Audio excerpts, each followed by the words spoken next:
Drama Korea berjudul Rebonri tahun 2022. Scene diawali dari seorang pria muda yang sedang mengambil uang dalam jumlah besar $600.000. Pria itu bernama Hyun-Wo atau biasa dipanggil Hyun-Wo. Ia sedang disuruh oleh wakil ketua perusahaannya untuk mengambil uang dana taktis yang ada di Swiss Bank. Setelah dia selesai mendapatkan uang $600.000-nya, ternyata dia dikhianati oleh atasannya, dan inilah drama Korea berjudul Rebonri tahun 2022. Hyun-Woo adalah seorang pekerja keras yang bekerja di perusahaan Sonyang Group. Sampai-sampai ia mempelajari tentang struktur keluarga Sonyang Group dan sering membaca artikel perjalanan pemimpin pertama Sonyang Group. Saat ini ketua Sonyang Group sedang dalam masalah karena tuduhan kasus penggelapan dana perusahaan. Oleh sebab itu Hyun-Woo sebagai staf keamanan mengawal jalannya ketua dari reporter yang bergerombol. Ketua Sonyang Group sekarang dipimpin oleh Jin Yong-ki, anak pertama dari pimpinan sebelumnya. Terlihat jaksa yang sedang mengincar perusahaan Sonyang Group. Ia memiliki dendam kepada perusahaan itu dari dulu, sehingga ia terus mengusut kasus ketidakadilan yang ada di Sonyang Group itu. Ternyata jaksa itu dendam kepada Sonyang Group karena kekasihnya mati dibunuh oleh Sonyang Group. Namun kasus itu dianggap sebuah kecelakaan. Ia bernama Jaksa Min Yong. Scene berpindah kepada pimpinan Sonyang yang datang ke gedung acara. Lalu Jin Song-jun yang sedang menghampiri pimpinan Jin Yong-ki dengan rasa amarah, memasuki ruangan dan membentaknya. Karena ia ingin melepaskan warisan pimpinan Sonyang dan menolak suksesinya sebagai pemimpin berikutnya. Namun Jin Yong-ki mengatakan ia akan memberikan itu kepada anaknya dan mengatakan kepada Jin Song-jun, "Kamu selama ini makan dan fasilitas itu didapati darinya." Namun Song-jun tetap tidak ingin menjadi pemimpin berikutnya karena suatu hal. Saat Jin Song-jun membentak ayahnya, Jin Yong-ki mendapat serangan jantung yang membuatnya dilarikan ke rumah sakit. Kejadian itu membuat geger di keluarga Sonyang sebab Jin Yong-ki tidak dapat menghadiri acara penghormatan patung mendiang Jin Yang-sul, pemimpin Sonyang pertama.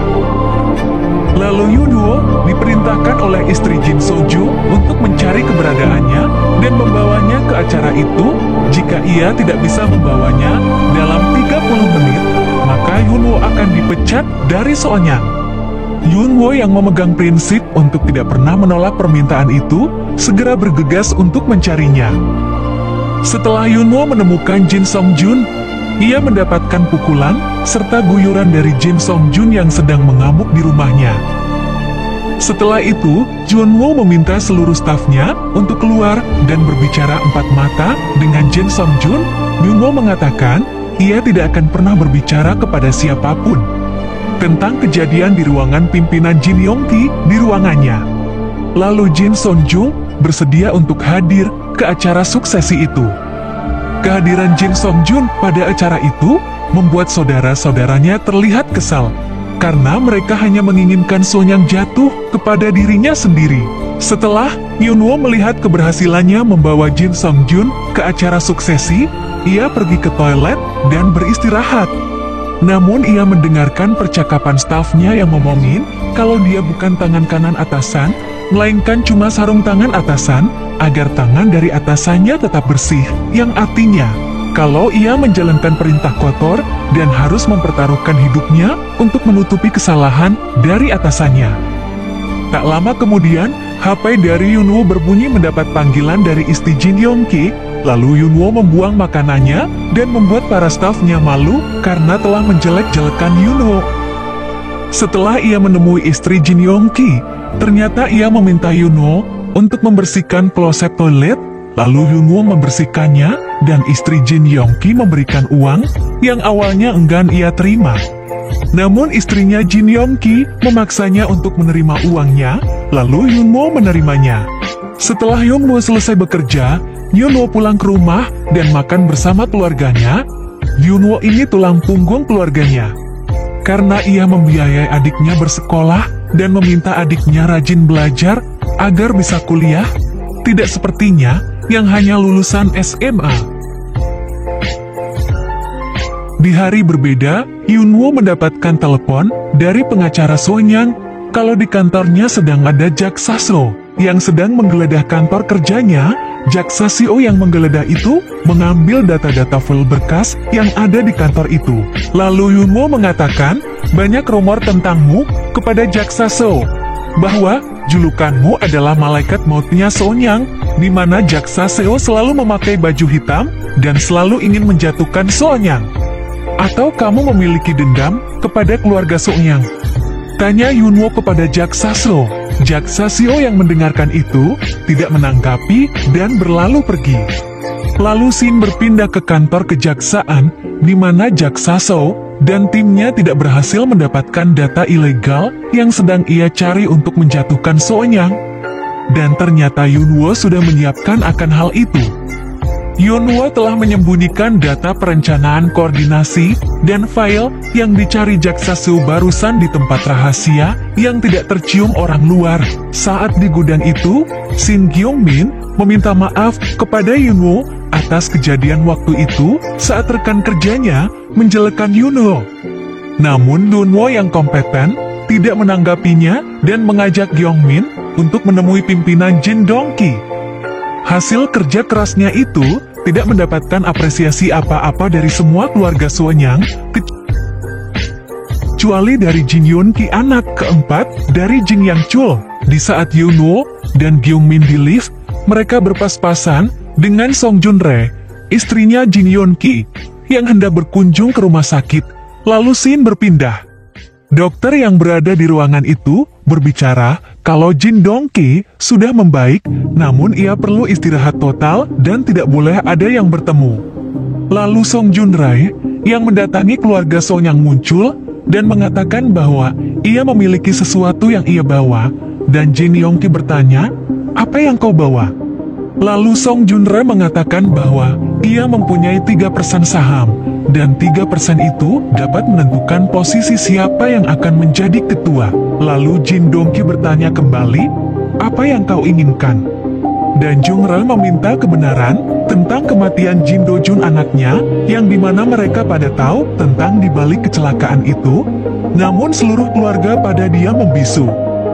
Shin berpindah ke Yunwoo yang sedang berada di kantor, lalu ia didatangi Shin Gyeongmin yang menemukan suatu file yang sudah lama tadinya ia ingin membuangnya.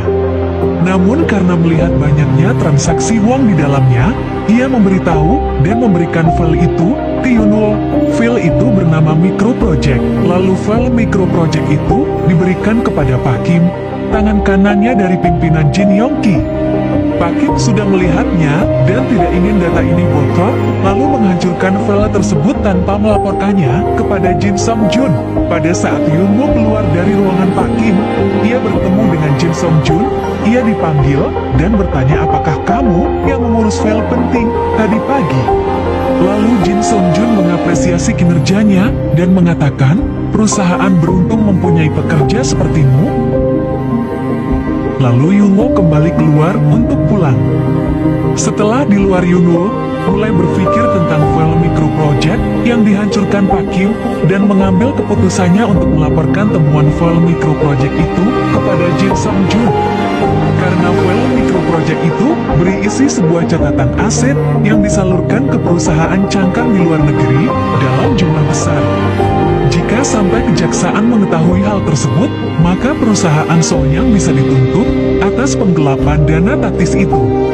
Lalu Yunwoo memberikan sarannya agar Jin Dongjun segera bertindak sebelum kejaksaan mengetahuinya, dan Jin Dongjun menanyakan, ada di mana file asli ini? Kepada Yunwoo, lalu tiba-tiba Pak Kim masuk ke ruangan itu, dan Yunwoo yang melihatnya sedikit terkejut. Jin Dongjun menanyakan kepada Pak Kim, kamu pasti mengetahui tentang file Micro Project ini. Pak Kim hanya diam dan melihat ke arah Yunwoo.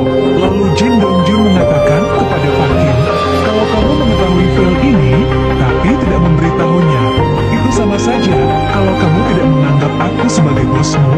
Namun jika kamu menjawab tidak tahu, artinya kamu tidak